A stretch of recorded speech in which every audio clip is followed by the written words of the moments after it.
Assalamualaikum warahmatullahi wabarakatuh, sahabat podcast horor Dwibi. Gimana nih kabarnya? Semoga kalian selalu dalam keadaan sehat walafiat ya. Di kesempatan kali ini, aku akan membawakan sebuah cerita yang ditulis oleh Kak Dio Seta, di mana ceritanya kali ini berjudul Desa Gendruwo. Nah, buat teman-teman yang baru join sama channel ini, silakan untuk dukung channel ini dengan cara klik tombol subscribe, like, dan komen. Dan untuk yang sudah setia support channel ini, aku ucapin terima kasih banyak. Semoga rezeki kalian selalu berkah, selalu melimpah, dan selalu diberikan kebahagiaan. Oke, nggak usah pakai lama, langsung saja kita akan masuk ke cerita Desa Gendruwo.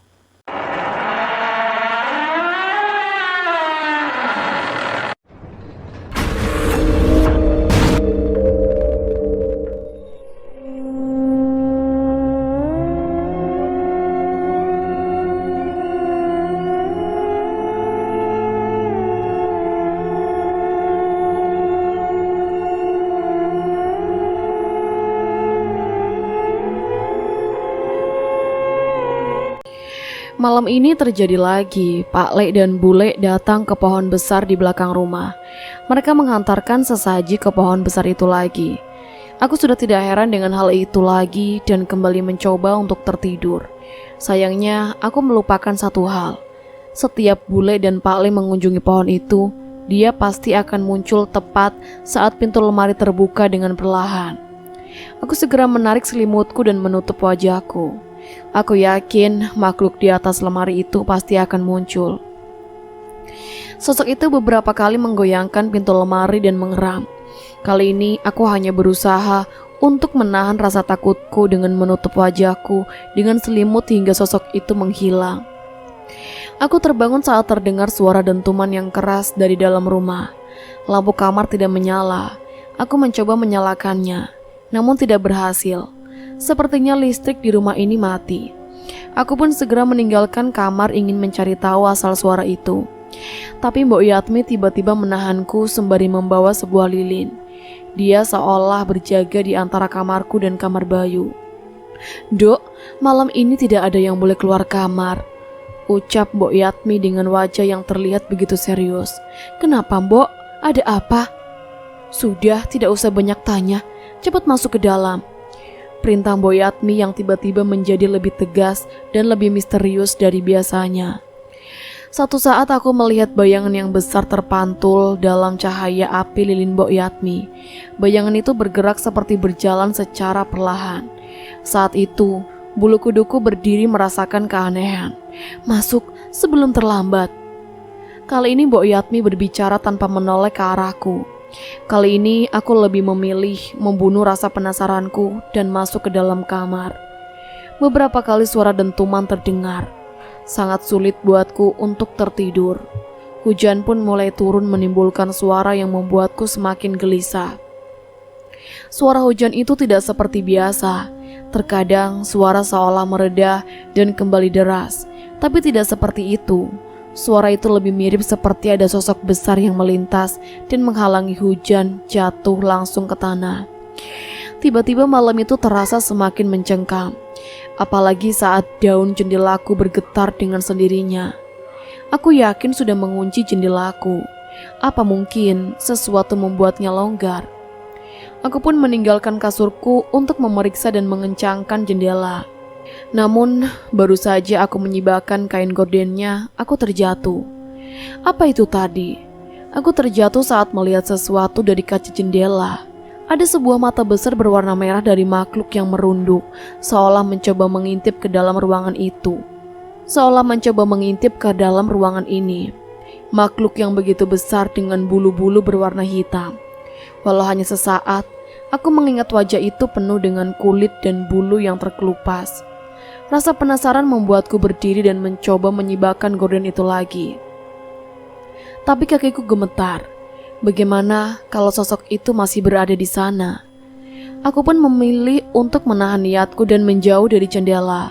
Aku mengambil selimut dan meringkuk sembari mengawasinya. Setelah menunggu beberapa lama, terlihat ada bayangan sesuatu yang besar bergerak meninggalkan jendela.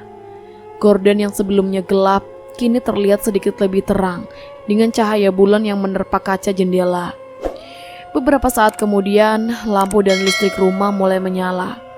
Aku pun memberanikan diri untuk kembali mengecek jendela dan tidak mendapati apapun di sana selain pemandangan pohon beringin besar yang tertutupi hujan yang mulai reda. Apa yang terjadi dengan malam ini? Biar bagaimanapun, aku memikirkan, aku tetap tidak akan bisa mengetahui apa yang terjadi pada malam itu. Pagi itu, kami terbangun dengan suara ramai di luar. Beberapa kali lemparan batu menghantam ke rumah dan sampai memecahkan kaca. Awas kau Kartoswito, sampai terjadi apa-apa dengan anakku, ku bunuh kau. Aku tidak takut padamu, teriak Pak Kasto dan beberapa pria lain yang kuduga adalah saudaranya. Kau akan membayar atas semua yang kau lakukan. Seorang pria lain ikut membela Pak Kasto, menuding Pak Le. Sementara itu Pak Le hanya berdiri di pintu rumahnya sembari melipat tangannya. Dia hanya menatap orang-orang itu dengan sombong tanpa rasa takut terhadap orang-orang itu. Sebaiknya kalian pergi sebelum kalian berurusan dengan polisi, ucap Mas Pugu sembari memotong rumput dengan aritnya. Ia juga bersikap santai menanggapi Pak Kasto dan orang-orangnya itu. Lebih baik kau berhenti bekerja dengan setan itu, Pugu, sebelum kau ikut mati, teriak Pak Kasto. Mendengar ucapan itu, Mas Pugu mendekati mereka dari dalam pagar sembari menggenggam aritnya. Akan sangat kasihan bila anakmu sakit sementara ayahnya mendekam di tahanan. Kamu kenal sendiri bagaimana majikan saya bisa melakukan itu, ucap Mas Pugu yang segera meninggalkan mereka dan kembali mengerjakan kebun. Mendengar ucapan itu, Pak Kasto dan teman-temannya pun meninggalkan rumah sembari terus mengancam pada Pak Le. Harusnya kau tidak perlu melakukan itu, Pugu, ucap Pak Le. Biar saja, Pak, mereka mengganggu pekerjaan saya, balas Mas Pugu sembari terus melanjutkan pekerjaannya. Kalau sebelumnya kami berani menanyakan tentang Pak Kasto pada bule, kali ini aku, Bunga dan Bayu hanya terdiam tanpa berani membahas kejadian pagi itu pada Pak Le. Kami pun sarapan pagi dengan tenang tanpa banyak perbincangan. Kalian tidak usah khawatir, setelah ini Pak Kasto tidak akan mencari gara-gara lagi, ucap Pak Le tiba-tiba. Iya Pak, balas Bunga yang terlihat menjaga sikap dengan ayahnya. Walau begitu, sebenarnya kami penasaran dengan apa maksud dari ucapan Pak Le barusan. Matahari mulai tenggelam dan aku baru saja ingin mengajak Bayu untuk mengerjakan PR-nya. Tapi dari luar terdengar suara langkah kaki orang yang tengah berlarian. Oh, apa Mas? Tanya Bunga yang penasaran dengan hal yang sangat tidak biasa itu. Pak Kasto, Bunga, katanya ada yang aneh di rumahnya Pak Kasto, jawab salah satu warga. Bunga pun buru-buru mengenakan sandalnya ingin mengikuti warga tersebut. Bayu sama Mbok Yatmi dulu ya, ucapku yang juga penasaran. Aku ikut Bunga. Tidak hanya aku dan Bunga, Mas Pugu rupanya juga penasaran dan mengikuti arah keramaian warga desa. Tadi Pak Kasto teriak-teriak gak jelas. Awalnya kami mengacuhkan, tapi setelah teriakannya semakin histeris, kami pun menghampiri Kasto, dan keadaan rumahnya sudah seperti ini, ucap seorang ibu yang bertetangga dengan Pak Kasto. Dia ditemani suaminya yang sedang menjelaskan hal serupa ke Pak Kades. Aku dan Bunga mencoba menebus kerumunan dan melihat ke arah rumah tersebut dan mendapati keadaan rumah Pak Kasto sungguh mengerikan. Dinding rumah itu diwarnai dengan cipratan darah yang tidak beraturan, seolah baru saja terjadi pertengkaran yang mengerikan. Tidak hanya itu, di lantai pun terdapat darah yang menggenang mengelilingi sebuah benda. Ada tungku kecil yang digunakan untuk membakar kemenyan bersama sisa-sisa kembang yang berserakan. Bahkan aroma kemenyan masih tercium dari luar pintu dan jendela tempat kami mengintip. Bubar, bubar, sebentar polisi akan datang. Jangan merusak TKP, ucap Pak Kades yang memperhatikan warga yang semakin berkerumunan. Pak Kasto meninggal. Gak tahu, tapi gak ada mayatnya. Anaknya juga ikut menghilang. Istrinya? Istrinya sudah menghilang lebih dulu beberapa bulan lalu. Kok aneh ya? Makanya jangan cari gara-gara sama keluarga Kartoswito. Itu si Sahrono sama Kasto. Setelah bersih tegang dengan Pak Kartoswito, nasib mereka jadi begini. Suara-suara itu terdengar dari warga yang berada di tempat ini dan belum menyadari keberadaanku dan Bunga. Saat aku hendak meninggalkan rumah itu, aku terhenti saat menyadari ada sebuah pohon beringin yang cukup besar juga di belakang rumah Pak Kasto. Pohon itu berbatasan dengan sungai kecil yang mengalir dengan tenang. Sebelum kembali ke rumah, aku menyempatkan diri untuk memutar ke belakang rumah Pak Kasto. "Kinan mau kemana?" tanya Bunga. "Tinggal aja Bunga, pulang duluan saja sama Mas Pugu, nanti aku nyusul," balasku. Kinan yang sudah merasa tidak nyaman dengan tempat ini pun mengiyakan ucapanku dan meninggalkanku. Pohon beringin itu tidak sebesar yang berada di belakang rumah, namun perasaan saat memandangnya tidak jauh berbeda, seolah ada sesuatu yang misterius di sana. Ada suara aneh dari atas pohon yang sulit kudefinisikan, tapi suara itu memancing rasa penasaranku untuk mendekat.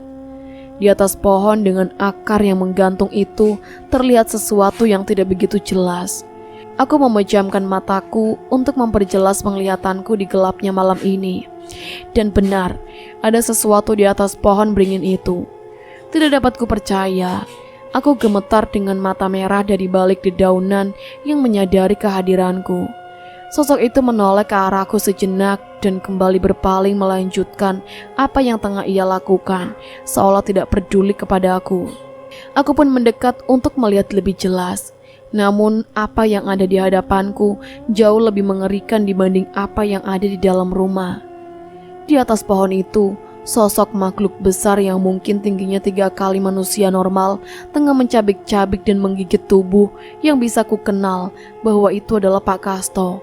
Dia menggerogoti tubuhnya dan menarik tangan dan kakinya hingga terpisah. Aku menahan mual melihat pemandangan itu. Tidak jauh dari makhluk itu, ada sosok wanita berambut panjang tersangkut tanpa busana. Aku mengenali itu. Itu adalah tubuh dari anak perempuan Pak Kasto. Aku gemetar, tapi aku ingin segera berlari dan memberitahukan apa yang kulihat pada warga desa. Percuma, mereka tidak ada yang bisa melihat ini semua. Tiba-tiba terdengar suara nenek tak jauh dari tempatku berada. Aku menoleh dan mendapati seorang nenek yang sudah kurus dengan rambutnya yang putih tengah bersandar di balik pohon sembari memandangi hal yang sama. "Eyang siapa? Kenapa yang lain gak bisa lihat?" tanyaku bingung. "Mereka adalah anak dan cucu Eyang." Aku semakin kaget. Berarti nenek itu adalah ibu Pak Kasto. Mengapa ia bisa begitu tenang melihat pemandangan itu? Itu makhluk apa, Nek? Kenapa dia membunuh Pak Kasto? Aku penasaran. Nenek itu menghela napas sebelum memutuskan untuk bercerita kepadaku. "Gendruwo, anakku memeliharanya sepanjang hidupnya." "Gendruwo?" Aku setengah percaya mendengar cerita itu. Sayangnya apa yang kulihat di hadapanku benar-benar tidak terbantahkan. Aku teringat dengan kejadian tadi pagi dan perkataan Pak Lek mengenai Pak Kasto. Apa ini yang dimaksud olehnya? "Eyang, apa ini perbuatan Pak Lekku?" tanyaku. Nenek itu menoleh ke arahku sebentar. "Mungkin iya, mungkin tidak. Ingat saja ucapan anakku. Jangan terlalu jauh masuk ke dalam keluarga Kartosuwito." Ucap nenek itu yang ingin segera meninggalkan tempat itu. Sepertinya ia tidak tega melihat apa yang terjadi pada anaknya. "Memangnya keluarga Pak Lek kenapa, Eyang?" Nenek itu mendekat kepadaku dan melihat ke wajahku. Dia mengangkat tangan dan menyentuh kalung yang tersembunyi di balik bajuku. Dia mengeluarkan liontin itu dan memandangnya sebentar. Setelahnya dia mengembalikan ke dalam bajuku lagi. "Yang Pak Lekmu lakukan jauh lebih mengerikan dari apa yang kau lihat sekarang." Nenek itu pun tidak melanjutkan ucapannya dan melangkah meninggalkanku menuju ke keramaian warga di depan rumah. Aku menoleh kembali sesaat ke arah pohon itu dan tidak lagi menemukan pemandangan mengerikan tadi. Mengapa aku bisa melihat pemandangan mengerikan itu, sedangkan warga desa tidak? Apakah memang ada yang berbeda dari diriku? Atau aku bisa melihat karena ada nenek itu di sana? Semua ini begitu membingungkan dan membuat aku berfirasat buruk. Sebenarnya, apa yang sudah Pak Lek lakukan? Aku terduduk diam menatap pohon beringin di belakang rumah sembari membayangkan dengan apa yang terjadi dengan Pak Kasto beberapa hari yang lalu. Bila Pak Le juga melakukan perjanjian dengan sosok yang menghabisi Pak Kasto, apakah di pohon ini juga ada sosok mengerikan itu? Genderuwo, selama ini aku hanya mendengar sebutan itu dari desas-desus yang tidak pernah terbukti kebenarannya. Namun malam itu aku benar-benar melihat sosoknya. Jelas, ia jauh lebih mengerikan dari apa yang pernah ku dengar dari orang lain. Tapi saat aku menghitung ulang satu persatu hal-hal yang aneh ku alami di rumah ini, mulai dari sosok di lemari kamarku, sesaji di kamar Bayu, hingga sosok menyerupai Pak Le di kamar bule. Apakah itu semua ada hubungannya dengan ucapan nenek itu? Nenek itu berucap tentang yang Pak Le lakukan ternyata lebih mengerikan dibanding apa yang kulihat kemarin di belakang rumah almarhum Pak Kasto. Tanpa sadar, aku pun melamun di tempat itu hingga terdengar suara azan berkumandang. Aku pun segera meninggalkan pohon yang semakin terlihat misterius itu dan kembali ke dalam rumah. Tapi malam itu, hal yang tidak bisa kupikir dengan nalar pun terjadi lagi. Tanpa sengaja, aku dan Bunga melihat keluar rumah. Saat itu kami tertegun melihat ada sebuah keranda yang tergeletak di halaman rumah. Sebuah keranda yang terbuat dari bambu yang sudah lapuk. Sekilas mungkin saja sudah tidak mampu mengangkat jenazah. Bu, itu Bu. Bunga berteriak dengan tubuh yang gemetar. Jelas saja rasa takut menyelimuti tubuhku dan Bunga. Bagaimana mungkin kamu bisa tenang menghadapi kejadian ini, sementara beberapa hari lalu baru ada seseorang yang meninggal tanpa ditemukan jenazahnya. Ada apa, Tondo? Bule menghampiri kami dan berhenti saat melihat keranda yang ada di halaman. Kali ini seketika wajahnya terlihat pucat tanpa bertanya-tanya, seolah sudah mengerti dengan apa yang ada di hadapannya. Wis wayahe toh? Pak Le ikut memandangi kami dan menanyakan hal tersebut kepada Bule. Wayahe opo Pak Le? Tanyaku yang tidak mau diam saja menjadi seseorang yang tidak mengerti dengan apa yang terjadi. Wayahe bocah-bocah turun dang, leren. Perintah Pak Le. Kami pun menuruti perintah Pak Le dan meninggalkan keberadaan keranda yang ada di halaman rumah. Aku mengira keranda itu adalah bentuk teror dari orang yang tidak suka dengan Pak Le. Namun anehnya, ekspresi Bunga kali ini terlihat aneh. Wajahnya benar-benar pucat. Kinan, nanti malam aku tidur di kamarmu ya, pinta Bunga. Emang kenapa Bunga kok tumben? Nanti saja aku ceritakan. Yang penting malam ini aku gak mau tidur sendiri, ucap Bunga. Iya. Aku pun segera merapikan kasurku agar muat untuk tidur berdua dengan Bunga. Tidak berapa lama Bunga pun datang dengan membawa bantal dan boneka miliknya untuk tidur bersamaku.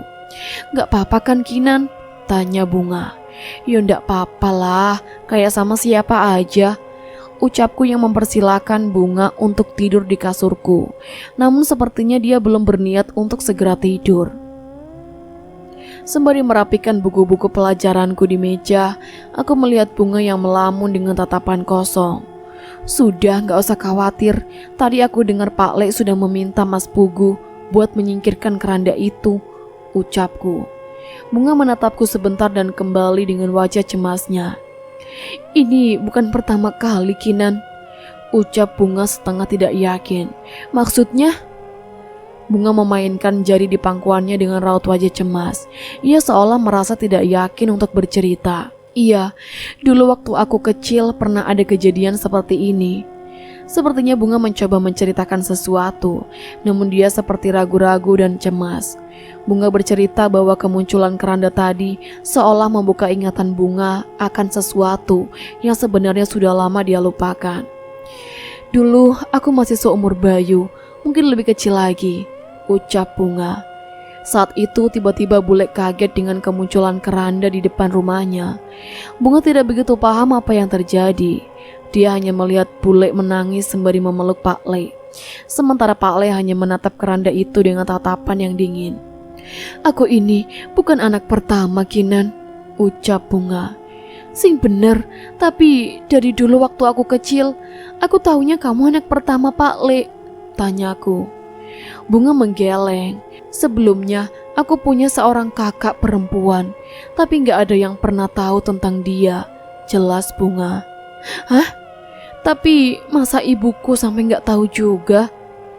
Bunga menceritakan bahwa ia tumbuh dengan seorang perempuan yang mengasuhnya. Biksumi namanya.